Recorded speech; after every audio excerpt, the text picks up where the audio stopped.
Hello, everybody. I'm very excited to be sharing this special astrology video with you guys. And this video is going to be all about what is your love language according to your birth chart. So this is going to be very simple. Even if you don't know much about astrology, you're going to be able to, I believe, get a lot of value out of this video. And this is coming from a lot of personal investigation. So really on the ground research with real humans, with people I know. And I think it's going to bring like a different take on the subject because I know this was, I believe, trending a couple of years ago, the love languages. And this is based on Gary Chapman's book entitled The Five Love Languages. So as I said, this is my personal theory. I haven't came across rather any similar theory, unless like maybe there's another astrologer, I mean, somewhere in the world who unknowingly is sharing the same views as mine, and possibly. But it's coming from my own research, so you won't find this anywhere unless, as I said, I have a clone somewhere in the world. So, okay, very interesting. So we're going to see what's your love language. What is your partner's love language if you do have a partner, or maybe if you have a crush or a person of interest, we're going to also know by their birth chart what is their love language, and that can really help us make flourish a relationship, send the right signals to the people that we love. And I'm going to focus more on romantic relationships for this video. But also just know that this love language could also be showcased in different other sectors of their lives or your life. So some people say that our language of love is connected to what we have missed the most when we were young. So that's a possible theory. Another one could be that, let's say, if we look at things in a more positive light, let's say you had a very positive childhood, all your emotional needs were met, then maybe you've unconsciously recorded how your parents showed you love, and maybe that's how you associate demonstration of love with what you've received from your primary caregivers.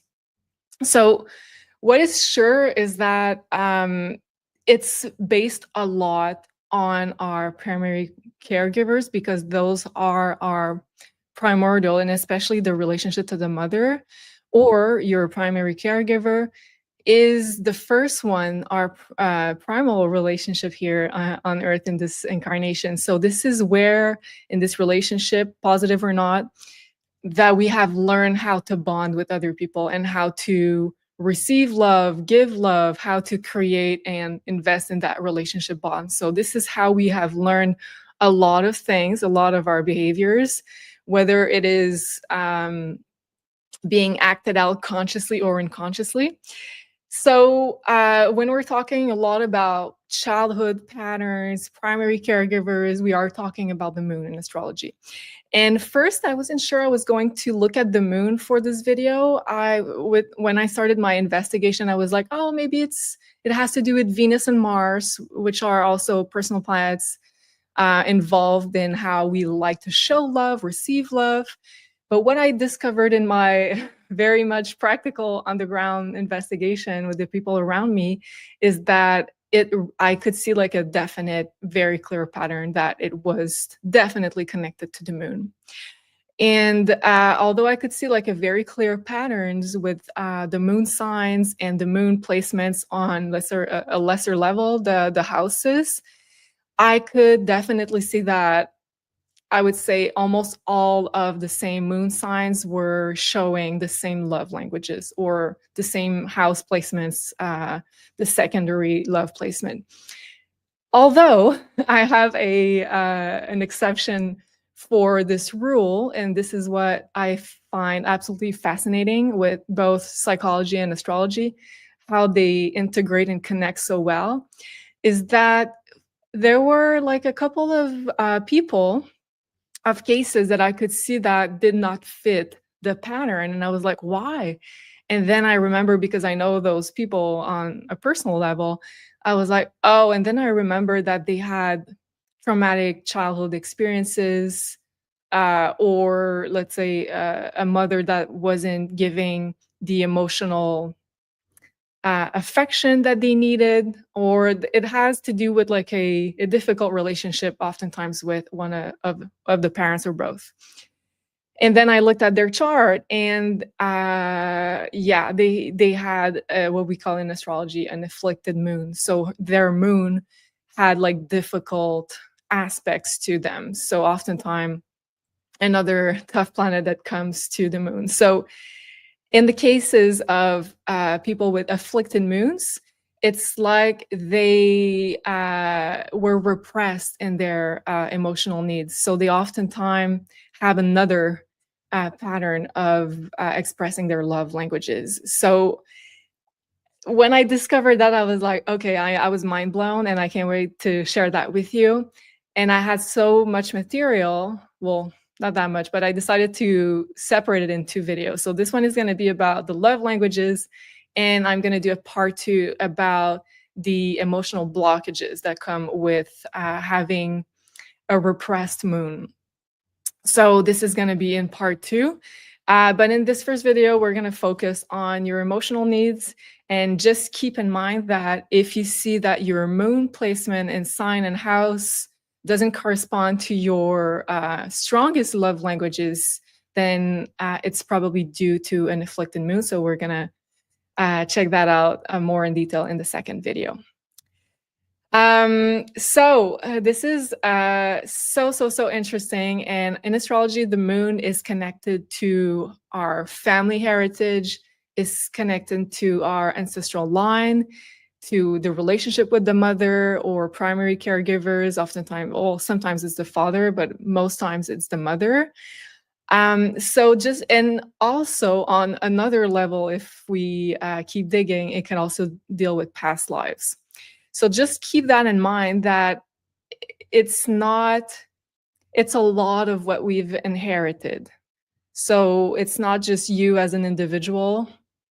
It has a lot to do with your heritage, ancestral, your parents, how you were showed how to love, the type of affection you received in childhood. So a lot of it is not, well, I would say most of it is not really under your control. So don't worry. It is totally normal to feel unnormal if you do. But just know that it's connected to that. And the moon has a lot of depth to it. So let's start without further ado. And I'm going to show you how to, first of all, we need your birth chart in order to know your moon sign if you don't know it already. So you can skip that section if you do already have your birth chart, or if you already know your moon sign and house placement. So very simple for people who are more astrology beginners. I'm going to explain. So there's a free website that I like to use for that, which is astro.com, and I'll put the link down below. And or also you can also order your personal birth chart from the Maison Jupiter website, and it's right here, personalized birth chart. So I don't know why this window keeps popping, but anyways, all right, here we are. So you can order your personalized birth chart, which is a digital art print in the color of your choice, and also it comes with a 15 to 20 pages report explaining your most important alignments. So if you're a beginner in astrology and you'd like to get a start at understanding your blueprint, this is the place to do so. And also, if you'd like to have like a printed version, you can print it, have it framed. This is what I did personally. It looks really good on a wall. So this is another option for you guys. And if you'd like to order your birth chart on the website, do put the discount code Jupiter. That will give you a 10% off. All right, so for this example, I'm going to use this one just so it's quicker. So in the menu here, you're going to select, and it's going to be like this. So you're going to select free horoscopes, and on the little arrow on the right, and then if you scroll down or just go a little bit further down, you're going to select horoscopes, drawings, and data. And you can select the first one, which is chart, drawing, and ascendant. So we're here, and it's going to allow you to add a new person, enter your birth details, and yes, you're going to need your time of birth in order to have an accurate birth chart. It's the best possible way to cast a birth chart. But in the case that you don't have your time of birth, for the moon, I would say it's still possible to do it without the time of birth, unless, of course, the moon is, let's say, on the edge of one sign or on one house. So you're going to need to do a little bit of guessing here. But for the most part, the moon spends about 2.5 days in one sign. So without time of birth, you should technically be okay, unless it's very close to another sign. All right, so you're going to end up with a birth chart just like this one.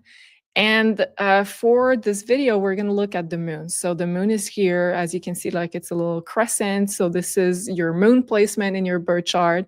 And if you're new to astrology, yes, astrology is a lot more complex than just your sun sign. And we're used to say, let's say I'm a Virgo, but that means in astrology terms that I'm a sun in Virgo. So the sun was in the sign of Virgo at the moment of my birth. But also you have your ascendant, you have your moon sign, which are the three most impactful elements in your birth chart. And then you have a bunch of other planets. So for this video, we're only going to talk about the moon. So what you will need is your moon sign.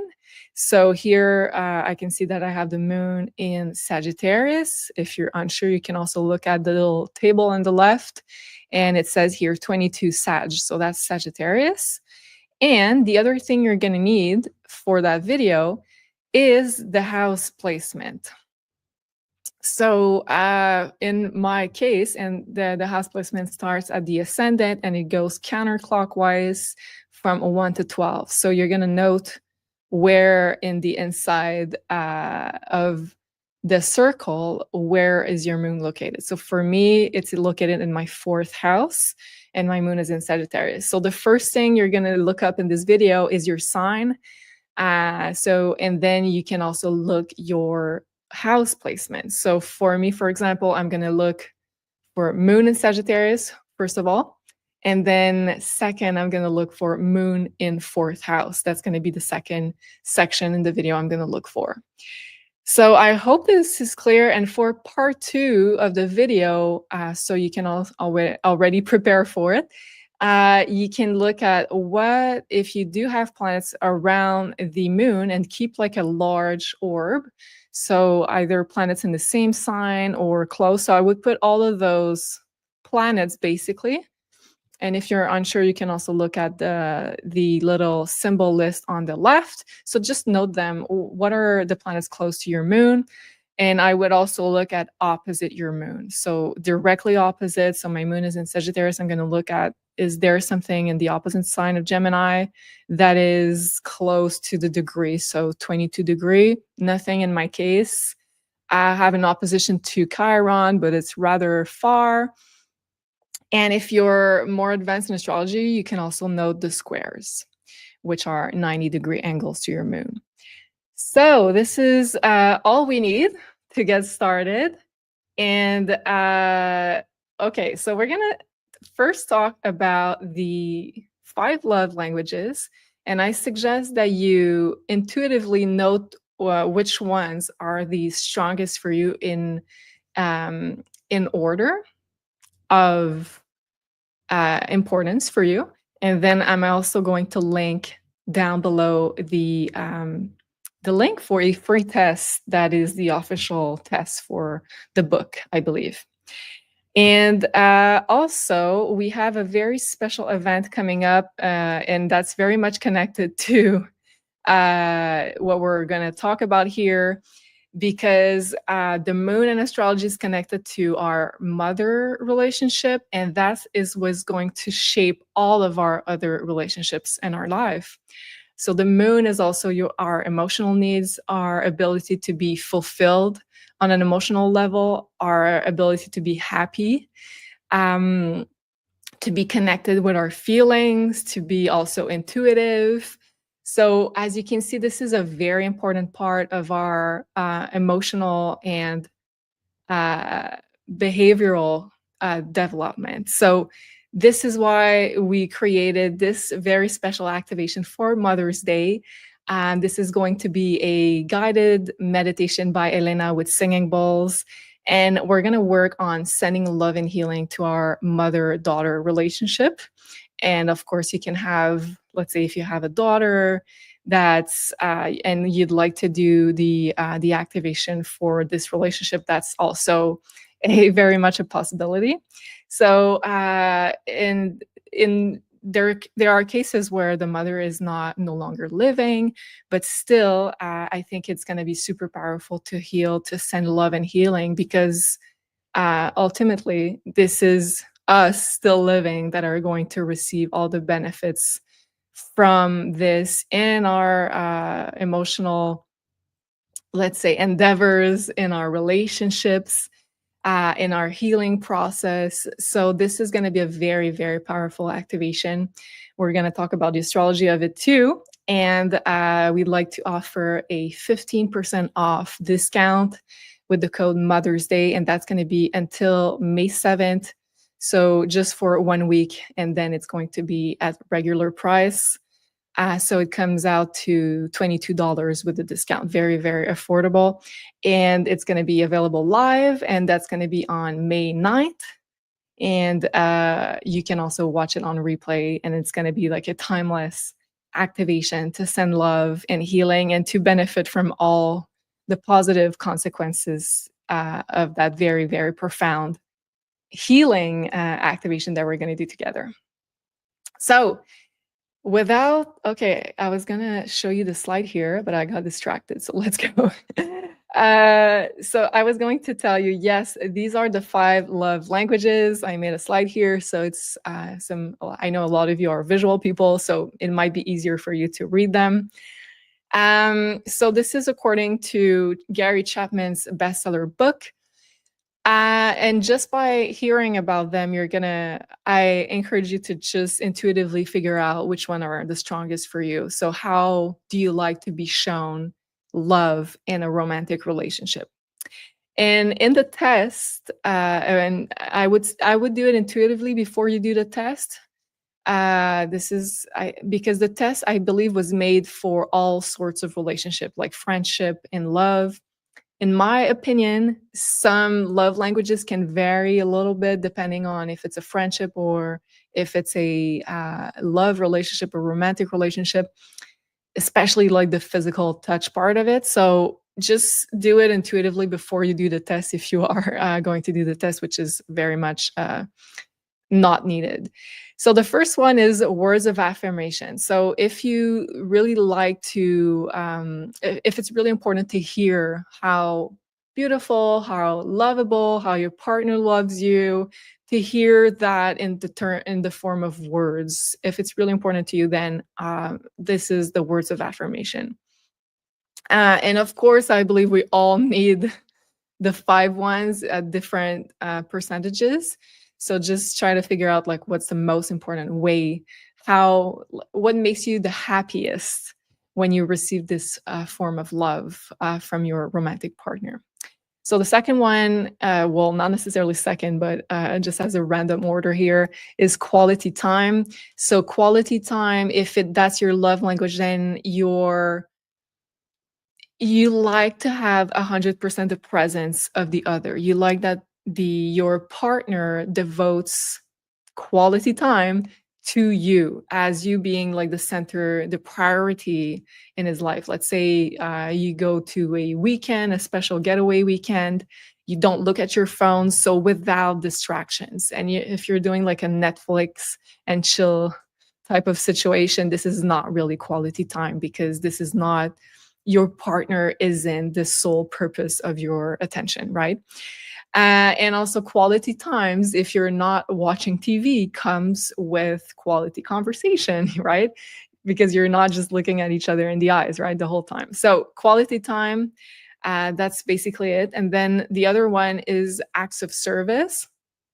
So if this is your love language, then you like to be shown practical ways that your partner is thinking of you, that the partner is thinking of maybe releasing some of the tasks that you have on your list, maybe doing things because they know you're stressed, or just thoughtful gestures and things that are very practical, that are here to help you in the everyday life. Um, Maybe let's say you're doing a project and they know about it, and they offer their help to help you practically with your project, for example. And okay, the next one we have physical touch, which is very doesn't need a lot of explanation here, but if that's your love language, then you need to be touched by your partner. This is very important for you, and not just physical presence, but let's say deep in physical intimacy, not necessarily sex, because yes, sex is part of it, obviously, but it can also be affection, and affection not necessarily leading to more. It's just like the way that you like to be shown. Maybe it's like deep, like looking in the eyes of each other, holding hands, being close to each other.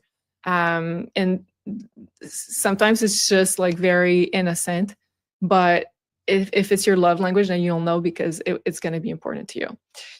And then there's a receiving gifts, and I believe, because I couldn't find anybody that I know who has the receiving gifts as a prominent selection, let's say. So I believe it is a cultural element. So depending on where you are based, maybe it's more, let's say, widely shown, like love is more widely shown as receiving gifts. We know that for a lot of animals, for a lot of our history, gifts were super important into the court phases.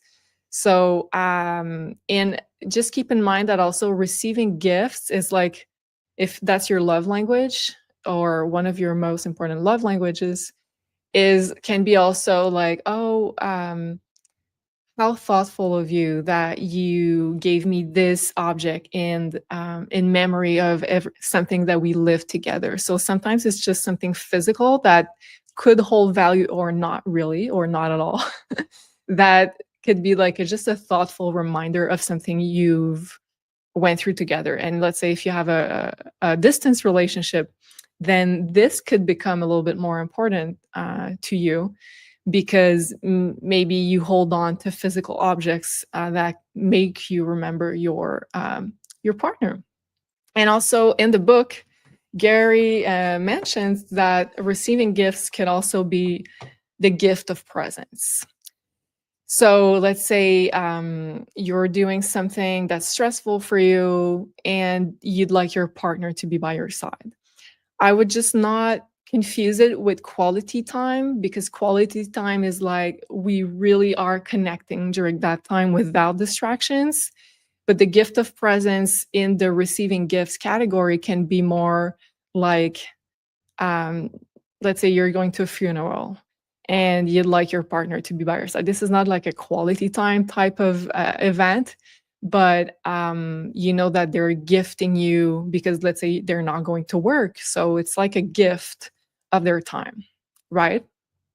So take the time to write down what are the most important to you. And I think we're going to focus more on the two first one of that. And I'll put the link down below for the free test that you can do. That's on the web, available on the web. And you can also do that, but you don't have to. Sometimes just our intuition is good enough. All right, I think we're ready to roll. So let's start with the first one. So if you have a moon in Aries, or if your moon is in the first house, so take the sign with more importance than the house placements, but both should be close to your first and second love languages in order. So moon in Aries, moon in the first house. So I would say definitely physical touch for moon in Aries, because they like when it's very clear. When if someone likes them, it's very clear. This is a fire sign. This is a very tactile sign, very physical sign. Aries is the sign of the physical body. So I don't believe it's that important for them to have like words of affirmation unless there is another component in their birth chart. But for them, it's like, show me in practical ways that you love me. Show me like you can, uh, let's say, activate this fire within me because it's a fire sign. So it's very physical. Um, and then we have Moon in Taurus or Moon in the second house. So, and again, this is my personal take on it. So you might have different views and let me know in the comments if that's the case. But Moon in Taurus, to me, it's a very sensual sign. And it's different for Moon in Aries because Moon in Aries is more of a, I would say, physical, sexual sign. Let's get to the goal. It's not like, let's spend hours and hours, like going in circles. It's very direct. Whereas Taurus likes to take their time. Taurus like to touch. It's the sign that's ruled by the five senses. So it's very sensual. They like to take their time. It's almost like a ritual when they get into this romantic space. So definitely for me, physical touch is going to be a big one for Moon in Taurus, but in a different sense than the Moon in Aries. So more sensual, slow, with intention, and maybe massage. It's also part of Taurus. Have like a more sensual experience is going to be part of their love language. And I put a second one for this one, which is receiving gifts, because Taurus is ruled by Venus. Venus is the planet of gift.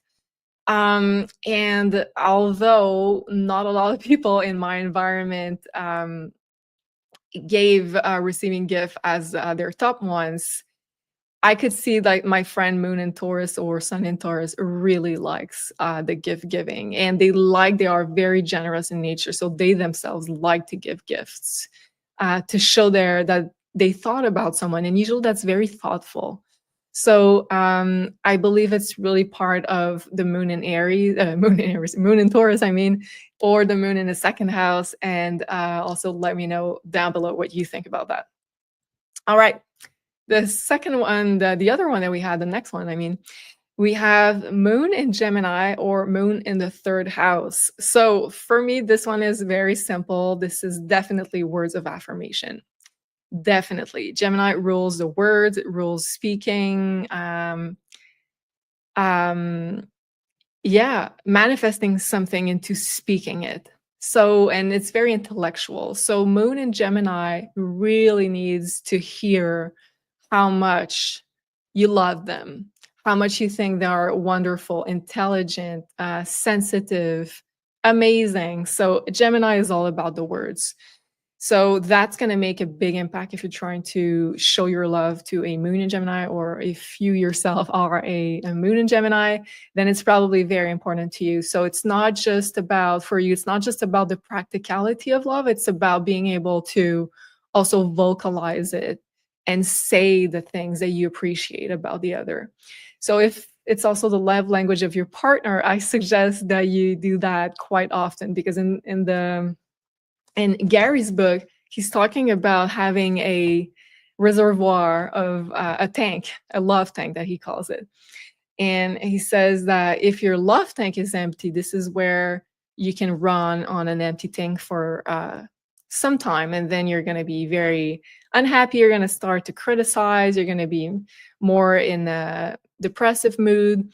So it's important that you fill up this tank with what's important to you, the love language. So words of affirmation. Yes, Moon in Gemini.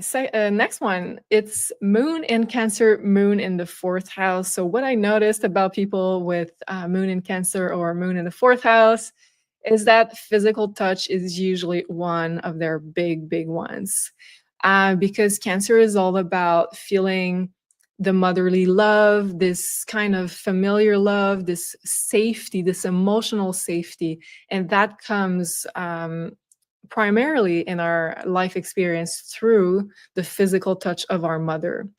So usually this is how people with moon in Cancer like to be given love, and how to show love also. Um, and it's very sensitive. And if you have Cancer placements, that you probably know that those people cannot show up front that they're very sensitive, because it is the sign of the crab, so it has a shell. But under the shell, if you can go under the shell of this individual, then you know that they are very soft, very vulnerable, very sensitive. They have a deep, deep, deep emotional sensitivity.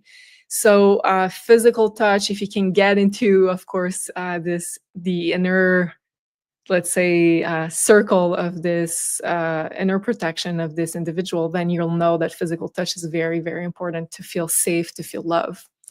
And as a second, I could also put quality time, because I believe they also really, really like that. Moon in the fourth or moon in Cancer, but the first one being physical touch. All right. Our next one is moon in Leo or moon in the fifth house. So for me, it's also a simple one. I think moon in Leo or moon in the fifth house love physical touch. This is also a fire sign. So usually fire signs are a lot more physical than other signs, or other elements rather. And they like when this is like not some drama, but some intensity in the romantic department. They like some intensity. So they like fun. They like when it's not like you don't have to guess if the other person loves you. And I find that it's often shown through physical touch, physical intimacy. And I found that a lot of people with moon in Leo or moon in the fifth house, well, they have this very important connection to their physical bodies. And it's very important to them that this is honored, this is almost worshipped by their lover. And as a second one, I would also put quality time for moon in Leo or moon in the fifth house, because they really like when their partner devote time to, and they're 100% attention to them. So let me know if that's the case for you. Then we're going to look at moon in Virgo or moon in the sixth house. So this one is easy. This is acts of service all the way. So Virgo is all about, well, the archetype of Virgo is all about making sure that you are feeling useful to other people, that you are in service.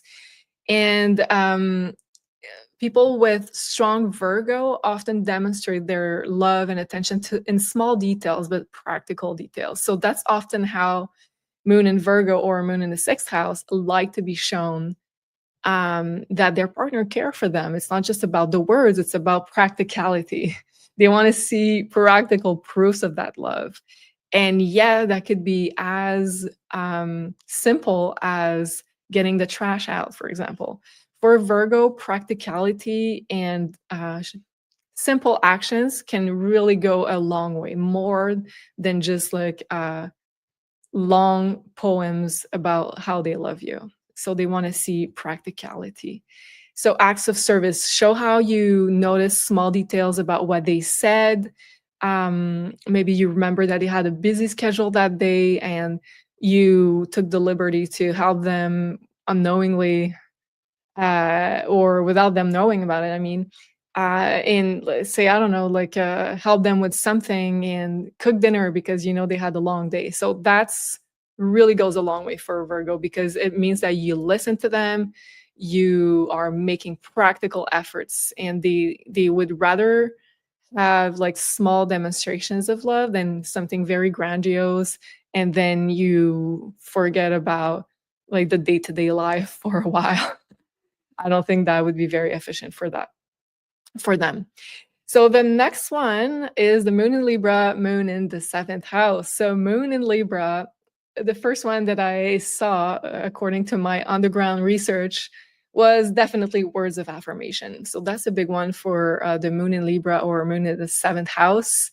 They are big on getting their love tank being refilled by the words and knowing how much you love them, knowing like how fantastic they are, how beautiful they look, because you know that Libra is all about beauty, it's all about balance, all about relationships, what makes them a great partner. So the qualities you admire in them, it's really important for them to know, and that you love them, that you think about them. And also Libra can be a tricky sign if you have that strongly in your horoscope, in your birth chart, because it's focused on the other partner. So it's real, and the partner is, of course, a mirror. So Libra's all about that. So oftentimes they will need more reassurance and more words of affirmation to help understand like who they are themselves unconsciously through that to that needs of words of affirmation. So this is super important for them. It really gives them the self-confidence that they need and the reassurance that their partner is also happy with the relationship and with them. And as a second one, I would also put receiving gifts, because Libra is ruled by Venus. Venus is all about gifts. Usually people with moon in Libra or just strong Libra in general love beautiful things, beauty, decor. They love beautiful environments. Usually it's very important for them to be living in an environment that's aesthetically pleasing, to themselves be aesthetically pleasing. So anything that could boost their sense of vanity or self-esteem is an awesome gift. So make them feel more beautiful, more loved. It's the right way to do it. All right. Next one, we have moon in Scorpio or moon in the 8th house. Well, for me and for what I've observed, it is definitely physical touch. So Scorpio is known as to be like the most sexual sign of the zodiac. And it's oftentimes people that need a lot of that in order to feel that their partner still loves them. So they usually need that form of bonding in order to have their love tank full. So this is what I have. And just keep in mind that if you are moon in Scorpio or moon in the 8th house and physical touch is in your last, let's say, love languages, look at part 2, because there might be something that's keeping your moon from expressing its full self. So definitely moon in Scorpio, moon in the 8th house, I would say physical touch. Scorpio is the sign of merging with the other. So they want to, and let's say as a second one, we could also put quality time, but definitely I think physical touch is more defining for moon in Scorpio, because they want to merge with the other. They want to feel like almost obsessively tied with their partner. And that includes like the deepest form of intimacy that there is, which is of course, physical intimacy. And then let's look at moon in Sagittarius and moon in the 9th house. So if that is what you have, well, from what I've seen from my underground research, that was really an easy one. Everybody who had the moon in Sagittarius or moon in the 9th house had quality time. So this is an easy one, quality time for Sagittarius. And one of the subcategories in the book of quality time is quality conversation. And definitely, I think this is the most important love language for a moon in Sagittarius. Myself, I have that. I have lots of friends who have moon in Sag or in the 9th house. And we love taking time, quality time, that is, to dissect any type of subjects, to philosophize on life, to and we're not just like, let's say like in Gemini fashion, just not just talking about stuff just to talk about stuff. Like we go deep in those conversations. And to me, like what really makes me feel emotionally fulfilled in my let's say in my friendships, for example, is to know that I can have those deep conversations. And to me, that's really fulfilling, and that's quality time. And of course, I'm looking for that in a partner as well. If I can have those deep conversation and that quality time of like not having any distraction, then as a moon in Sagittarius, I just can't be happy. So if that's your case too, let me know in the comments if you have your moon in the 9th house. So this is without any doubt, like the most unequivocal moon that I had here. And then we have moon in Capricorn, moon in the 10th house. So if that's your case, what I found with moon in Capricorn is that words of affirmation is usually big with those people. As a lesser one, I would also put physical touch as a more of a hidden one, because usually Capricorn, moon and Capricorn have a let's say a front that they seem more serious than they are, or less sensitive than they are. But definitely the first one would be words of affirmation, because their whole, let's say, emotional needs are based on reaching some kind of status or reaching some kind of goals, professional goals. So they are very driven people. Usually they love to work. Oftentimes they are workaholics. So I know a few. They keep themselves very busy. They are hardworking. And when they're committed to something, whether it be a work or a relationship, they are 100% committed. So I believe that this is very important to them in a partner, that the partner sees that. They see their sacrifices, they see their efforts, they see the hard work that they put in, they see that what they prioritize, because usually moon in Capricorn will be hardworking in their professional career. So if they are taking time aside to be with you, you better notice it and tell them. So I believe this is very important for them, and to be also, let's say, valued in their persona, their ego, that they are doing great things in their lives. It's usually important for them to be supported also. So that's part of their needs, I would say. And as a second one, I said also, as a lesser one, I would put also physical touch, because I believe that once you get through the wall with the moon in Capricorn, they are very sensual. This is an earth sign, Capricorn. So they do like that.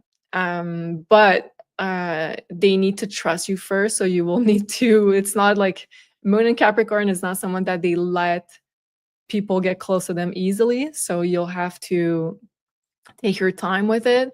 But once you're in their circle of trust and in the close one around, I believe they need that also very much in their love languages from a romantic partner. That is to say. All right, our next one, moon in Aquarius or moon in the 11th house. Well, what I noticed is that acts of service was a rating very high with the moon in Aquarius, or moon in the 11th house. And Aquarius generally is the sign that is so focused on helping the world. You guys have such like big hearts. Usually you're not even thinking about it, but you're just so devoted to causes greater than you, to the world, to making the earth a better place. So the idea of helping, of being generous, of giving your time to other people is something that usually you do naturally if you have a moon in Aquarius. So it's acts of service is usually a very high rating one for the moon in Aquarius, more in the 11th house. These are very thoughtful people that think about other people truly. And this is the sign of friendship too. So if you do have a moon in Aquarius around you, you're going to know that usually they are so thoughtful. And I do have some myself, and I have the chance to. And let's say you're moving, they're going to be the first one being there. So acts of service all the way.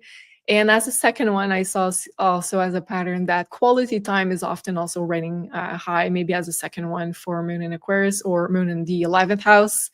Quality time, because they love intellectual exchanges and they love to invest in the people they love, in their community, in their friendships. It's the sign of friendships.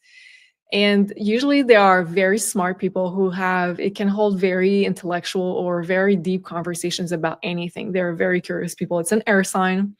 So I would put also quality time / quality conversations in the mix, because quality conversation being a subcategory of quality time. And then let's end with moon in Pisces or moon in the 12th house. So if you do have that, well, I have two ones, and you're probably going to resonate with either or both. First of all, acts of service, because Pisces is such a generous sign that is focused on helping the world, helping everybody. They're all so selfless.